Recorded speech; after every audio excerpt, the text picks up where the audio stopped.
할렐루야. 좌우 앞뒤로 인사하겠습니다. 오늘 또 주님이 잘해 주십니다. 주님이 잘해 주십니다. 오늘 본문은 이제 사사기 마지막 부분입니다. 마지막 부분인데 사사기 끝에 두 가지 부록과 같은 사건이 있었죠. 하나의 미가의 어떤 제사장 우상 섬기는 사건이 있었고, 또 두 번째 이 레위 사람의 첩이 윤관당하여 이제 죽게 되는 그런 사건인데, 이 사건 때문에 이스라엘의 11지파가 베냐민 지파에서 일어난 일이니까 베냐민 지파에게 이 첩을 윤관하고 죽였던 이 사람들을 분량배를 내놔라 이렇게 이야기를 합니다. 그랬더니 베냐민 지파는 그냥 분량배를 내주면 되는데 내주지 않죠. 내주면 뭐 재판을 하든지 그렇게 죄를 처리하고 뭐 범인을 인도해 주면 되는데 내주지 않는 거예요. 그 이유는 뭔가 하면 우리 집하기 때문에 그렇게 합니다. 우리 집하기 때문에. 그래서 결국 이렇게 품어주고 안 내어주다가 11지파가 화가 머리 끝까지 나가지고 이 베냐민 지파를 전쟁을 치르는데, 이 전쟁을 치르면서 그냥 베냐민 지파의 씨가 마를 만큼 그렇게 전쟁을 치러버리게 되어집니다. 그래서 다 죽고 몇 명이 남았는가 하면 한 지파가 다 멸절당하고 도망가고 뭐 이렇게 살아남은 자 600명 남은 거예요. 그래, 그때 이제 정신이 들어가지고 야, 이러다가 한 지파를 우리가 없애버리겠구나. 그래서 위기를 느끼게 됩니다. 근데 이제 또 심각한 것 중에 한 가지는 뭔가 하면 이 베냐민과 전쟁을 치를 때에 이 나머지 11지파 사람들이 화가 나서 그랬겠죠. 뭐 어떤 맹세를 했는가 하면 우리 딸들을 베냐민 지파에게는 시집 보내지 않는다. 이렇게 서약을 하고 맹세를 해버립니다. 그러니까 600명의 용사들이 남았는데 베냐민에 아무도 딸들을 또 결혼시켜 주려고 하지 않으니까 이 베냐민은 그냥 씨가 마를 그럴 위기에 처해져 버린 거죠. 그래서 지금 이제 오늘 본문부터 시작되는 것이 이 베냐민이 씨가 마르겠다 이러다가 결혼을 시켜야 되는데 어떻게 결혼시킬 건가? 문제는 우리는 딸들을 주지 않기로 맹세했고 딸을 주는 자들은 저주를 얻을 것이다. 그랬다 그러죠. 우리 18절 말씀 한번 보십시오. 18절. 그러나 우리가 우리의 딸을 그들에게 아내로 주지 못하리니 이는 이스라엘 자손이 맹세하여 이르기를 딸을 베냐민에게 아내로 주는 자는 저주를 받으리라 하였음이로다 하니라. 그런 이제 상태에 있었어요.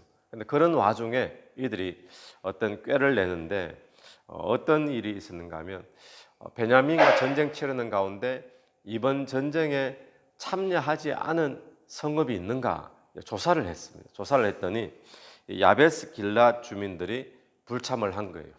그래서 이들이 야베스 길앗에 찾아가가지고 또 그 성 거민들을 다 죽여버립니다. 그래 지금 막 이야기가 제멋대로죠. 이스라엘 백성들 다 죽여버리고는 살아남은 이제 처녀들만 살려준 거예요.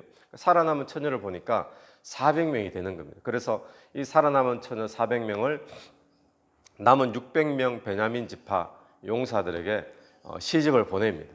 근데 아직 200명이 장가를 못 바꿨잖아요. 그러니까 200명 그럼 어떻게 할 것이냐? 그 200명을 위해 가지고 장가 보내는 작전을 펼치는데 그 작전이 꼭 우리나라 옛날에 보쌈 해가는 작전 똑같은 거예요.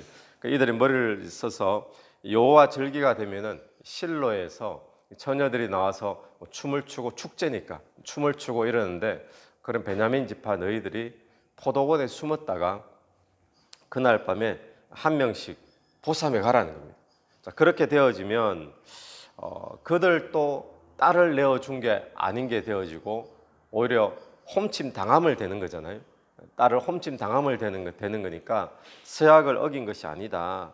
그러면 서원도 지킨 것이 되어지고 그리고 베냐민의 대도 이어지게 되어지고 이게 참 기가 막힌 묘수다. 이렇게 이제 생각을 했던 겁니다.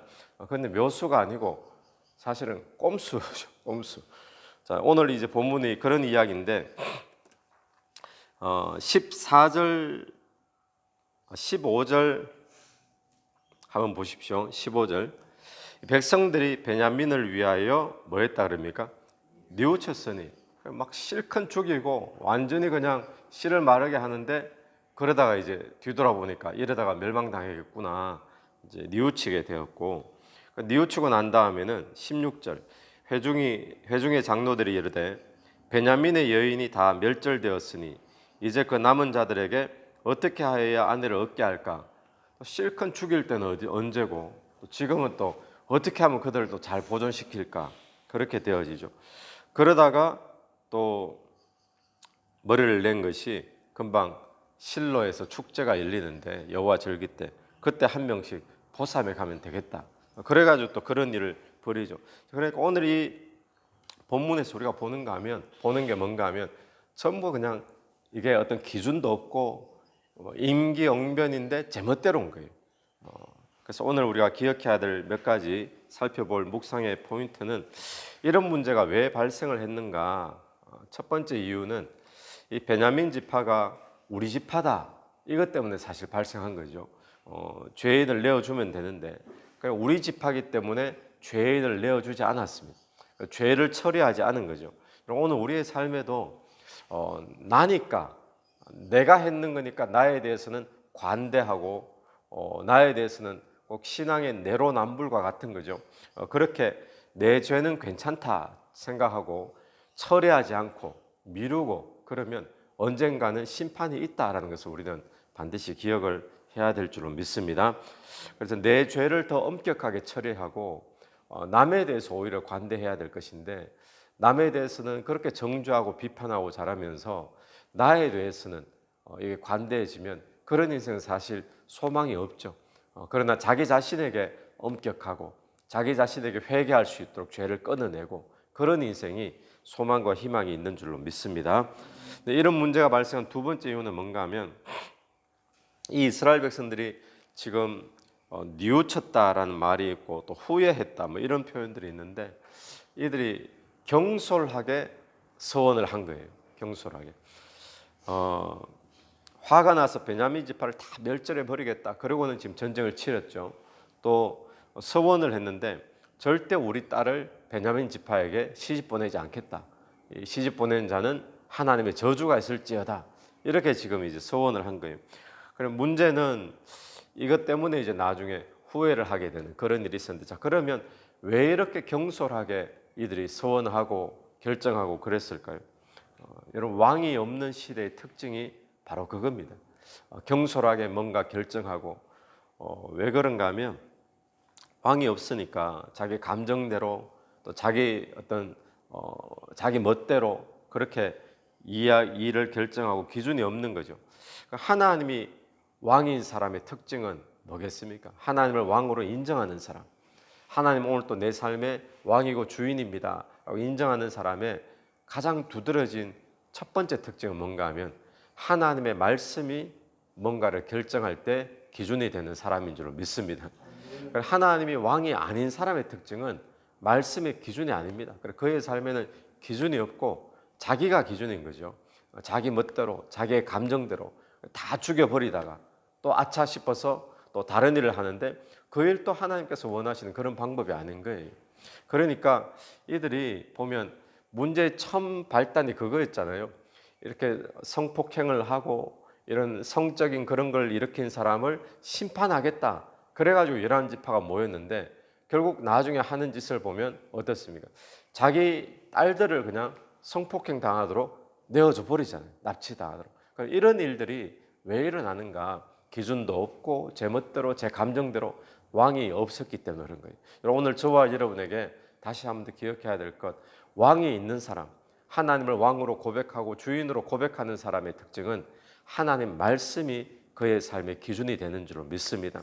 오늘 또 뭔가를 결정할 때 또 삶을 살아가는 원리를 찾을 때 왔다 갔다 그때 따라 내 감정 따라가 아니라 말씀을 기준으로 결정하고 살게 되기를 간절히 축원합니다. 이들의 모습 보면 이제 서원한 것 지킨다고 막 열심히 해요. 하나님 앞에 서원했으니까 그 서원이 뭐였습니까? 딸들을 베냐민 지파에게는 주지 않겠다. 그러니까 이걸 지금 지키려고 하다 보니까 자꾸 일이 꼬여져 가는 거죠. 그러니까 열심히 서원을 지키려는 모습 보면 이들의 신앙이 참 좋아 보입니까? 아니면 그와 별개인 것 같습니까? 열심히 서원한 것, 하나님 앞에 서원한 거니까 뭐 지키려고 하는 모습이 어떻게 보면 참 신앙이 좋구나 이렇게 또 보여지기도 하죠. 그런데 이건 신앙이 아닌 거예요. 이 모든 사건을, 이 사사기의 사건을 보면서 안타까운 것 중에 한 가지는 뭔가 하면 이들의 모습 가운데 일이 잘못되어지고 틀어지면 그때 뭘 해야 되는가 하면 회개해야 되거든요. 근데 회개하지 않고 자꾸 다른 걸로 또 다른 것으로 또 자기 멋대로 이렇게 했다가 전쟁치를 다 죽여버리고, 하나님께서 베냐민 지파 동족끼리 그렇게 하는 걸 원했겠습니까? 하나님 백성들 가운데, 그죠? 그런 일들이 자꾸 벌어지는 것이 왕이 없는 이 사사 시대의 특징이 회개가 없다라는 거예요. 회개가 없다. 마치 이들의 모습 보면 서원하는 것을 지키려고 막 열심히 하는데 이 모습이 마치 어떤 모습하고 비슷한가 하면 성전 건축 헌금을 뭐 어떨 때 작정하고 하잖아요. 본인이 작정을 하는데 뭐 주변에서 다들 성전 건축 헌금 뭐 많이 내기도 하고 뭐 작정하고 그러니까 본인도 어떤 영적 허영심에 자기 형편과는 맞지 않은 정말 과한 금액을 남들이 한다고 자기도 탁 작정을 한 거예요. 작정을 했는데 그 작정했는 헌금을 한다고 다 지키려고 하다 보니까 할 수가 없으니까 이 사람이 뭘 하는가 하면 수단 방법 안 가리고 돈을 모으는 거예요. 헌금하겠다고. 근데 그 방법이 어떤 방법이냐? 뭐 술집도 하고, 뭐 고수도 치고, 또 중간에 돈도 횡령하고. 너 왜 이렇게 하냐? 내가 하나님 앞에 서원한 게 꼭 지켜서 헌금해야 된다. 그 돈 모아가지고 성전 건축 헌금하고, 이게 이제 말이 안 되는 거잖아요. 오늘 이 사사 시대의 이 모습이 딱 그런 모습 비슷하죠. 서원도 제멋대로 해놓고 하나님이 기뻐하시는 서원도 아닌데 그거 지킨다고 또 일을 막 꾸며가지고 해나가고, 자, 이런 모습이 사사 시대의 모습인데 회개하면 되는데, 자, 그러면 경솔하게 서원을 했잖아요. 또 후회하는 서원을 했죠. 그러면 뭘 하면 되느냐? 잘못된 서원했으면 하나님 앞에 이거 잘못되었다라고 회개하면 되는데 회개가 없는 것이 사사 시대의 특징이고 하나님을 왕으로 모시지 않는 그런 사람들의 특징이라는 겁니다.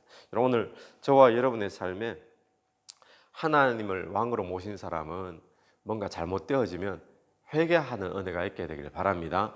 회개하면 어떤 역사가 일어날까요? 회개하면 사사 시대에 일어났던 악순환이 끊어지게 됩니다. 그런데 회개함이 없으면 자꾸 또 일이 자꾸 반복되어지죠.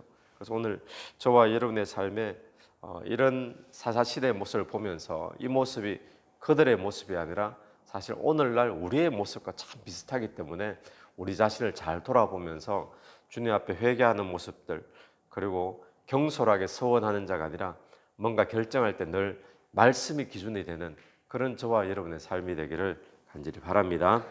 같이 기도드리겠습니다.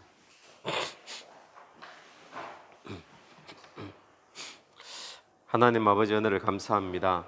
오늘 이 사사기의 결론이 이스라엘의 왕이 없으므로 사람이 각기 자기의 소견대로 옳은 대로 행하였다라고 말씀하셨는데, 하나님 오늘 또 내 삶이 혹시 이런 모습은 아닌가 돌아보는 시간 되기를 간절히 원합니다. 주님, 오늘 내 삶에 하나님이 왕이심을 고백하고 또 하나님이 주인이심을 고백하며 오늘 내가 뭔가를 결정할 때 나의 삶의 기준이 하나님의 말씀이 기준되는 삶이 될 수 있도록 인도하여 주옵소서. 하나님, 우리가 불완전한 존재이기에 언제나 또 경솔하게 서원할 때 있고 또 주님 내 멋대로 살 때가 있지만 그럴 때 발견되어질 때 하나님 앞에 회개하며 새롭게 시작할 수 있는 은혜가 있게 되기를 간절히 원합니다. 이 새벽에도 기도드리며 나갈 때에 기도 속에 성령께서 역사하시고 주관하여 주시옵소서. 예수님 이름으로 기도드립니다. 아멘. 오늘도 예수 이름으로 승리하시는 하루 되길 바랍니다. 네.